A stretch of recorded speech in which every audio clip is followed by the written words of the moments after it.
All right.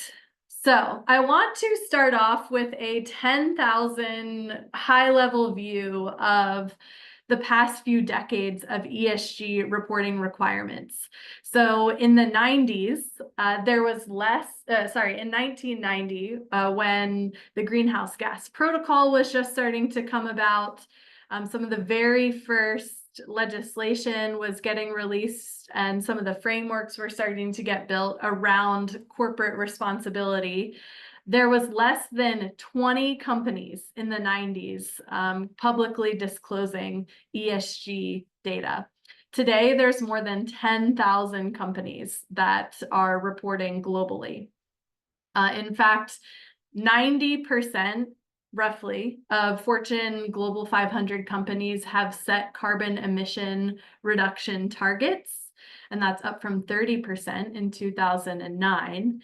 And the International Sustainability Board standards, which is kind of like the global standard for reporting frameworks, covers 55% of global GDP and over half of the global greenhouse gas emissions. That doesn't even include the US, because at the time of that statistic, the US has started to pass federal legislation, which we'll get into, but it actually doesn't align to the International Sustainability Board standards, which is another issue.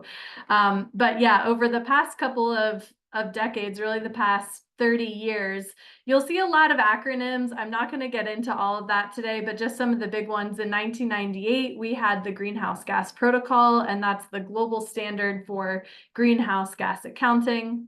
We have the Carbon Disclosure Project, which gives companies a scorecard, A, B, or C rankings. That was launched in 2002. We have science-based targets, which is emissions reductions in line with a 1.5 degree warming scenario, 2015. And then really in the past, 5 to 10 years, there's been various countrywide legislation that's starting to pass. So we have the EU taxonomy in 2020, and then now more recently, the US is catching up. So I'll get into that. So really in the past few years, there's been a significant shift thanks to legislation from voluntary disclosures to mandatory disclosures in this space. This is a map of what's happening. So some of the biggest economies in the world are starting to pass and require sustainability reporting. So the European Union is really leading on this issue with the EU taxonomy, as I said, and another number of alphabet soup regulations related to these topics. India and Asia Pacific and Australia, they're starting look at the dates on these, 2025 proposed, and Hong Kong as well is starting down this road. So it may not be hitting yet, but it's definitely on the books. And then in the US, North America, Canada and the US, we've got PFAS, we've got more climate-related disclosures and greenhouse gas reporting. Again, don't worry, I'll cover that in just a minute. But the point here is really some of the biggest economies are moving towards requiring this, and it's still very new, even in Europe. So the three things that we're going to cover today are the SEC ruling, which was passed in March of 2024, the California bills. So those were passed in October 2023. And did you know that California is actually the 5th largest economy in the world? So that's not technically a federal level piece of legislation, but it is extremely significant, impacting a lot of businesses.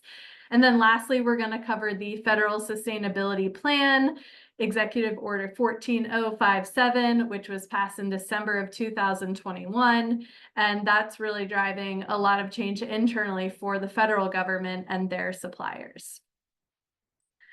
So raise your hand if you don't know how a greenhouse gas footprint is calculated. I would love just to see basic competency of the audience today, but I did want to cover this just in case. So the main greenhouse gases are, of course, at the top here are carbon dioxide, methane, and nitrous oxide. So we're going back to 5th grade here. These are all naturally occurring, and most of those occur in our atmosphere due to respiration or most significantly combustion of energy sources. Of course, when we combust fossil fuels, that releases these elements into the atmosphere at greater quantities. Then we have hydrofluorocarbons, perfluorocarbons, and sulfur hexafluoride. So HFCs and PFCs are categories of greenhouse gases, and those are mostly refrigerants. So they are very effective at trapping heat because they're refrigerants, and sometimes those accidentally get released to the atmosphere, or maybe in aerosols or certain medications, propellants. And so those are extremely potent. So those are the main greenhouse gases.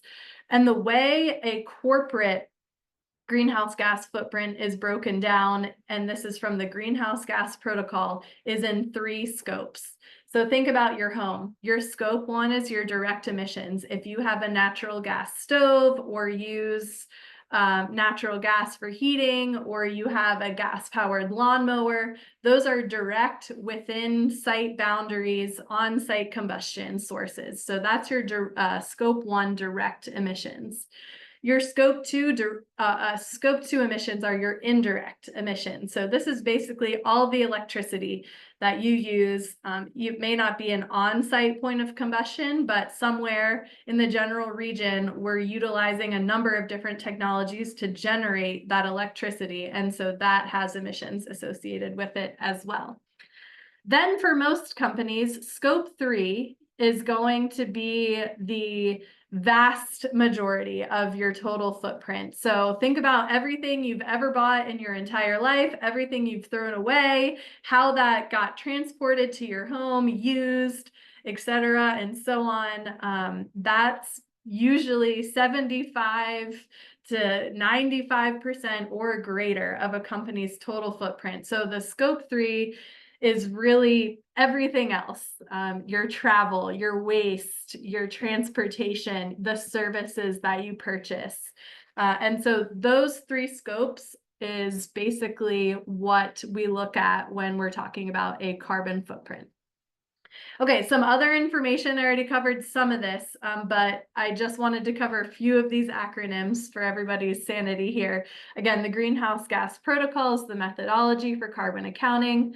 Science-Based Targets Initiative, if a company says we want to reduce emissions by 90% from our 2000 baseline, that ultimate emissions target would be verified by the Science-Based Target Initiative to show that it is in line with a 1.5 degrees C warming scenario.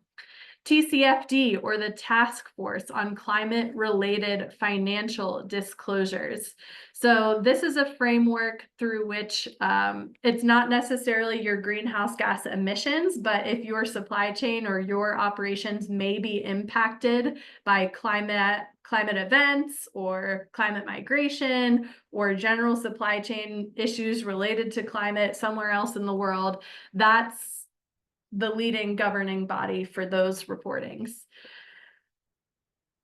You're going to hear about third-party verification and assurance. That's not quite yet part of the legislation does include that, but those requirements are not coming down the line for a few more years. So you'll see that, but it's not required yet.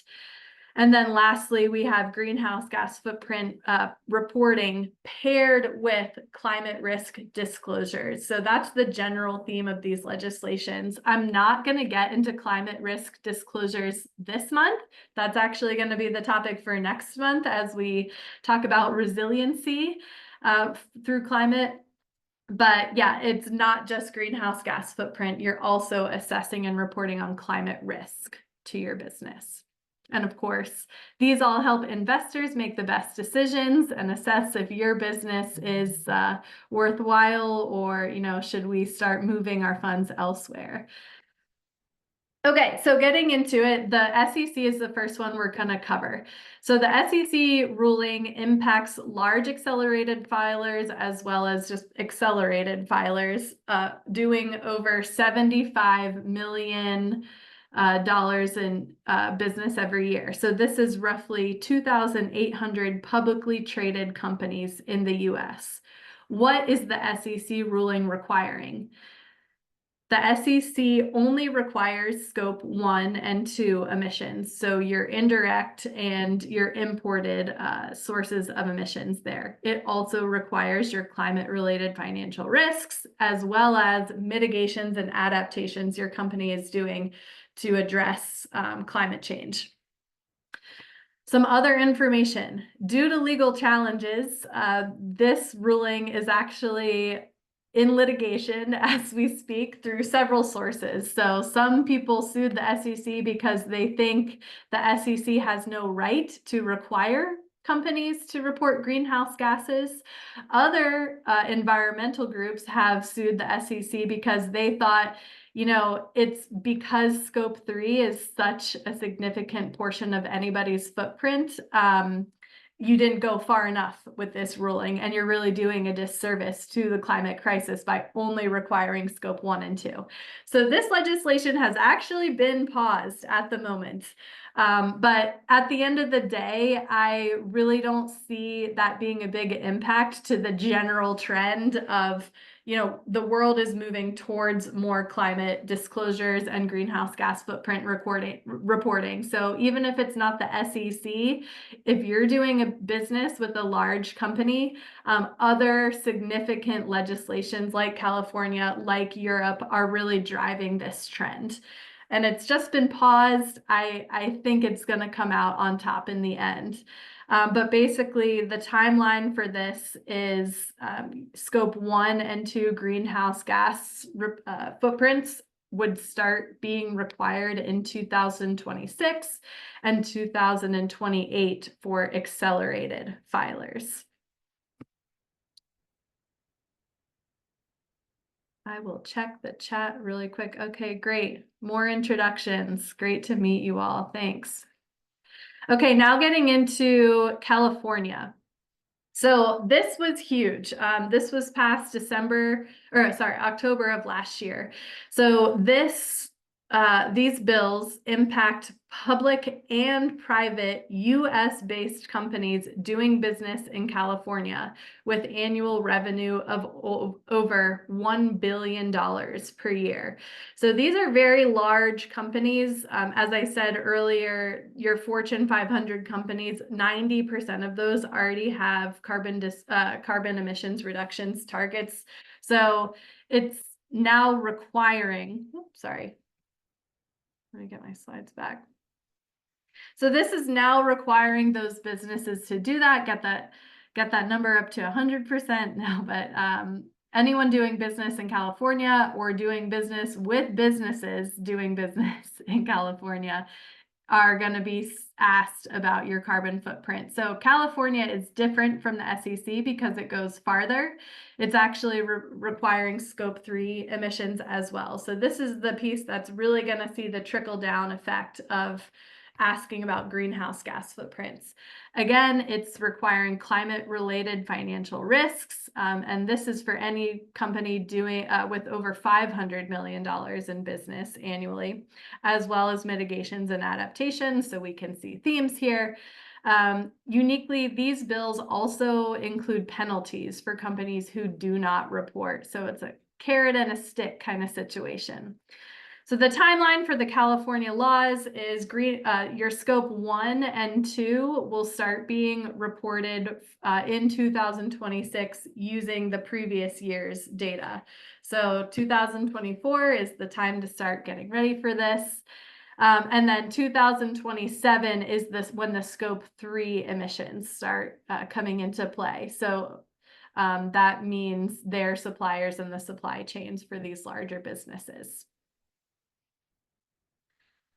Here's a comprehensive legislation timeline. So I just wanted to cover this very quickly because the next few years, it's starting to get intense with these new legislations. So In July of 2025, next year, we're expecting the US to pass and require PFAS. So they really want to start understanding where PFAS are used in companies' supply chains, and anyone using over a certain threshold of PFAS in their products will need to start reporting on PFAS. And of course, those are the quote forever chemicals that they're finding everywhere now.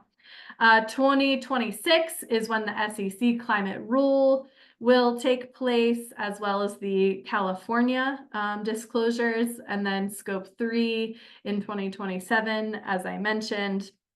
And then 2029, out a few years, is when the SEC and California are going to be requiring actually verified assurance for these reports. So that's another level of scrutiny in a few years coming to these disclosures. Okay, lastly, we're covering the Federal Sustainability Plan. So the Federal Sustainability Plan covers 9 elements in total, actually. It's covering internal operations with, driving decarbonization with federal buildings and electric vehicles. It's talking about decarbonization in the supply chain through net zero procurement. It's talking about climate risk and resilience. They have goals to develop workforce, and also recently they've passed over $1 billion in climate equity projects. So you may start seeing that come down the line, but actually my home state of Maryland received over $400 million for electric vehicle infrastructure and environmental restoration along the Chesapeake Bay as part of the environmental equity program. So that's really exciting. And of course, a lot of this is facilitated through the IRA, the Inflation Reduction Act that passed recently. So the element that's most applicable to my audience today is the net zero emissions procurement by 2050.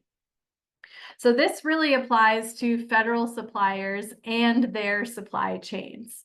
So major contractors doing over $50 million in business per year with the federal government is required to report scope 1, 2, and 3 emissions. And this is done through CDP, or the Carbon Disclosure Project, as I mentioned earlier. So they're required to do the whole 9 yards, scope 3 included, along with climate risks, mitigations, and adaptations. They're also required to make emissions reductions targets through Science Based Targets Initiative. Significant contractors doing over $7.5 million per year and up to 50 are only required to do scope 1 and 2, and that's through SAM.gov.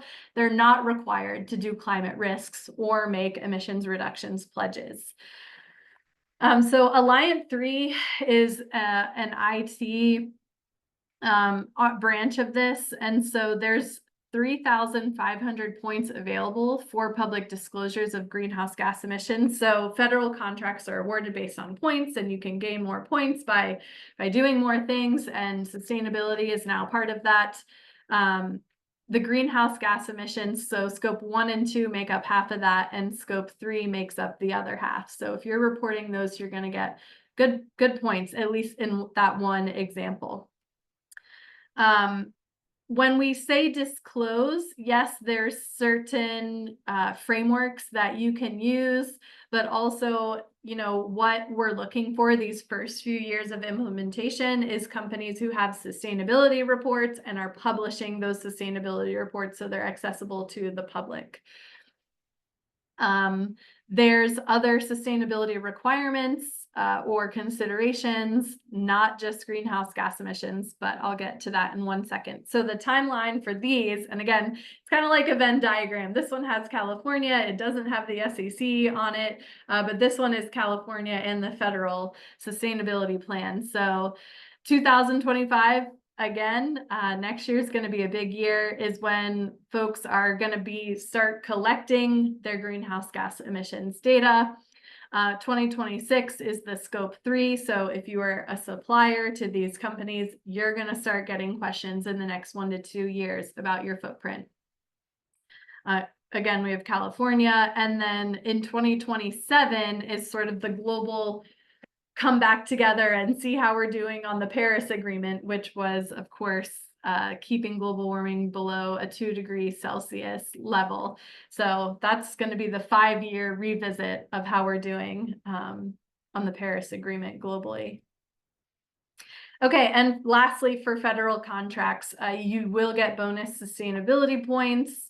So there's other purchasing priorities in that executive order. So they're prioritizing products that can be reused, refurbished, recycled, Energy Star products, or other eco-label certified products. So it doesn't have to just be energy, it could be water, or the Forest Alliance, Responsible Forest Alliance stewardship, things like that is what they're going to look for.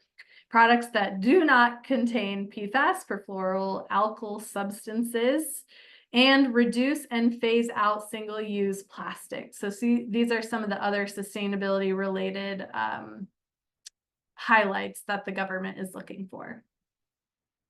Okay, in conclusion, what does this mean for your business?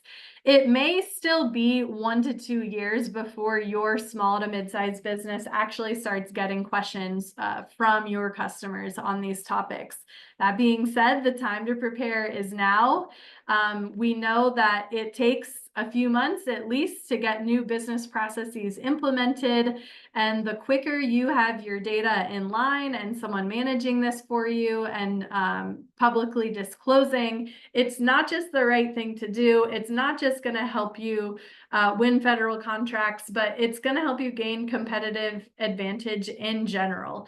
You can see that the tidal wave is coming. It's inevitable. And the sooner that your business starts doing this, the sooner. It's still early, and so your business has a chance to stand out and gain competitive advantage by being more responsible. So it's really a win-win. In addition to greenhouse gases, I talked about products and certain product sustainability features that are great to highlight, but disclosures, the way this is going, we're starting with greenhouse gas and climate risk, but that's just the first wave. We're really going to start seeing disclosures around nature and investment back into nature and preserving biodiversity, as well as not just reporting on climate risk, but tying that to human rights and social risk, because we know there's going to be massive migrations and impacts to the countries who have the least amount of responsibility for causing the climate crisis. So that's where this whole world is going. How can sustainability solutions help? Well, we help your business stand out through sustainability. I help businesses calculate their environmental footprint. I help companies develop their general strategy, so not just greenhouse gases, but really taking a product and operations and supply chain focus, helping you reach decarbonization goals. Of course, I also do general speaking events. I help connect businesses to funding. There's a lot of funding for especially efficiency projects, renewable energy out there these days. You can email me directly at hannah@sustainabilitysolutions.com, or I encourage you to sign up for my newsletter, which I publish roughly every month. And you will get a recording of this webinar. And you can also visit me at sustainabilitysolutions.com to see other webinars and templates that I've published for businesses like yours.